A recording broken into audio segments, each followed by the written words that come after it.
Hello everyone, स्वागत है आप सभी का आपके प्यारे से परिवार टीए स्टेट एग्जाम्स पर। मेरा नाम है राहुल और आज हम बात करेंगे, आप देखोगे जीडीएस के बारे में। जीडीएस मतलब यहाँ पर ग्रामीण डाक सेवक के बारे में बात करेंगे।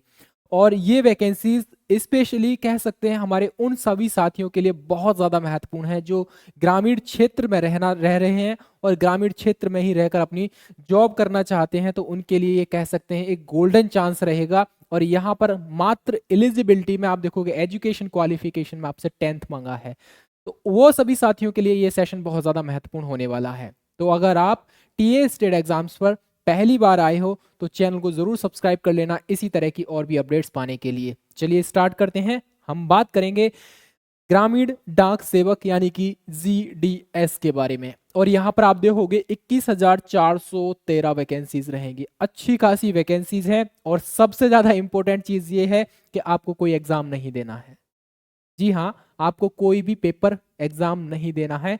सिर्फ और सिर्फ आपके 10th के जो मार्क्स हैं उसके बेस पर ये आप देखोगे यहाँ पर आपकी कह सकते हैं पोस्टिंग हो सकती है। ठीक है, चलिए बात करेंगे। यहाँ पर मैं आपको ऑफिशियल नोटिस भी दिखाऊंगा और ऑफिशियल नोटिस दिखाने से पहले जो ऑफिशियल नोटिस के अंदर सारी की सारी जितनी भी महत्वपूर्ण चीजें हैं, महत्वपूर्ण बातें हैं जो आपके लिए बहुत जानना बहुत जरूरी है, उन सबको मैंने यहाँ पर अपनी हैंड राइटिंग में लिख लिया है। तो याद रखना, ये बहुत ज्यादा अच्छे पॉइंट रहेंगे यहाँ पर जो आपको समझना और जान लेना चाहिए।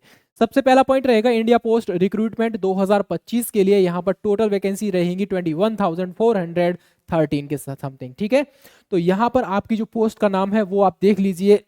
पहली पोस्ट का नाम रहेगा आपका जीडीएस यानी कि ग्रामीण डाक सेवक। दूसरा रहेगा आपका बीपीएम यानी कि ब्रांच पोस्ट मास्टर रहेगा। और तीसरी पोस्ट का नाम रहेगा आपका असिस्टेंट ब्रांच पोस्ट मास्टर। ये 3 पोस्ट रहेंगे यहाँ पर। और यहाँ देख लीजिए आप, आपके जो एप्लीकेशन हैं वो 10 फरवरी से स्टार्ट हो चुके हैं और लास्ट रहेगा आपका 3 फरवरी यानी 3 मार्च तक आप जो है अपने फॉर्म को फिल कर सकते हो। 10 फरवरी से लेकर 3 मार्च तक इसमें आप जो है कोशिश कीजिए, इसमें कह सकते हैं आपसे कोई गलती ना हो। और अगर गलती हो भी जाती है तो जिस दिन आपका फॉर्म की लास्ट डेट होगी उसके कुछ दिन बाद ही आप देखोगे यहाँ पर करेक्शन की विंडो भी ओपन रहेगी। ठीक है, तो कोशिश कीजिए गलती ना हो। गलती हो जाती है तो आप इसको करेक्ट भी कर सकते हो। अगर आप ओबीसी से हो, जनरल कैटेगरी से हो या फिर ईडब्ल्यूएस हो तो आपको 100 रुपये फी पे करनी पड़ेगी।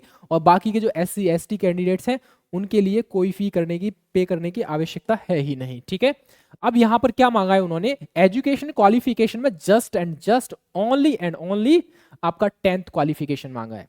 अब 10th में भी एक कंडीशन रख दी है इन्होंने, जिस कैंडिडेट के पास मैथमेटिक्स हो और आपका यहां पर इंग्लिश हो 10th लेवल पर। ठीक है, ये बात कर रहे हैं हम लोग 10th लेवल पर आपके पास मैथमेटिक्स होना चाहिए और आपका कह सकते हैं इंग्लिश होना चाहिए। यानी कि जो आर्ट साइड वाले बच्चे हैं वो इस फॉर्म को नहीं भर पाएंगे। ये चीज विशेष रूप से याद रखना, बहुत ज्यादा महत्वपूर्ण है।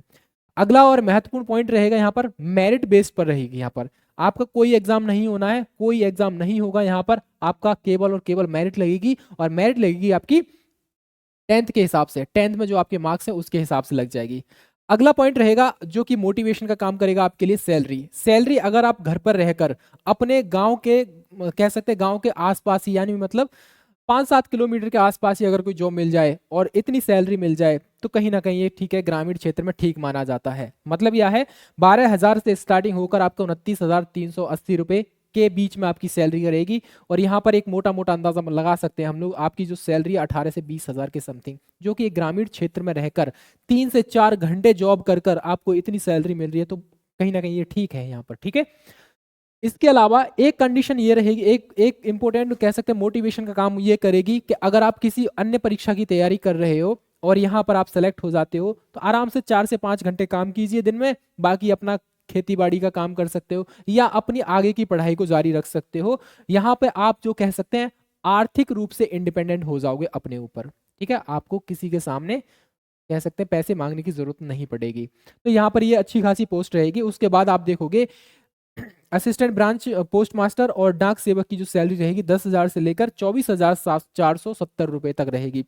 हालांकि इसमें इंक्रीज होकर ये आराम से 15 से 18,000 के बीच में आपकी सैलरी बन जाएगी ये भी। ठीक है, चलिए आयु सीमा देख लीजिए आप लोग।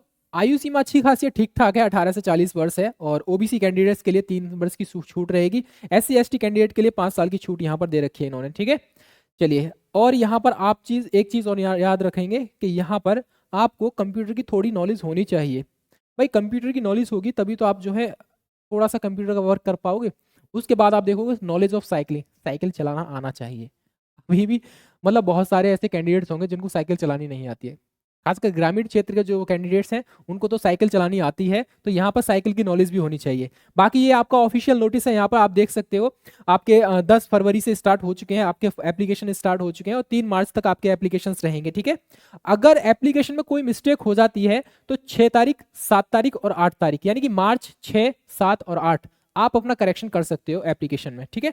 इसके बाद आप देखोगे यहाँ पर आगे बढ़ेंगे हम लोग ये वही चीजें हैं, ठीक है। यहाँ सैलरी वाला क्राइटेरिया रहेगा, यहाँ पर एज का रहेगा 18 मिनिमम होनी चाहिए, मैक्सिमम 40 वर्ष होनी चाहिए, फिर उस हिसाब से एज रिलैक्सेशन दे रखा है यहाँ पर। उसके बाद आप देखोगे यहाँ पर अदर क्वालिफिकेशन में knowledge of computer, knowledge of cycling, educate means of livelihood ये होना चाहिए।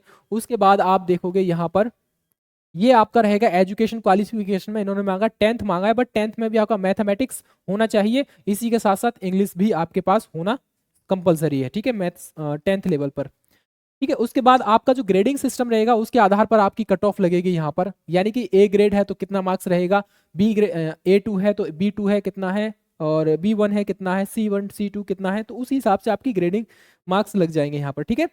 चलिए आगे बढ़ेंगे हम लोग। यहाँ पर फी आपको दे रखी है, 100 रुपये आपको फी पे करनी है, खासकर हमारे general candidate, OBC and EWS candidates के लिए, ठीक है। तो ये रही आपके सामने इंफॉर्मेशन किसके बारे में भाई, GDS के बारे में, मतलब ग्रामीण डाक सेवक और असिस्टेंट पोस्ट मास्टर और पोस्ट मास्टर के लिए यहाँ पर रहेगी, ठीक है। अगर आप एलिजिबल हो तो जरूर फॉर्म डालिए और इसकी तैयारी तैयारी तो नहीं करनी है आपको, बस फॉर्म डाल दीजिए आप लोग, ठीक है। उसके हिसाब से कट ऑफ लग जाएगी आपकी, फिर आप देख लीजिए आपके हिसाब से क्या रहेगा, ठीक है। चलिए ये थी इंफॉर्मेशन आपके लिए आज की वीडियो में, ठीक है। अगर आप पहली बार आए हो तो आप चैनल को जरूर सब्सक्राइब कर लेना, इसी तरह की और भी अपडेट्स पाने के लिए। मिलेंगे फिर किसी और अन्य प्यारी सी अपडेट के साथ, तब तक के लिए अपना ख्याल रखिए, अपनों का भी ख्याल रखिए। जय हिंद, जय भारत।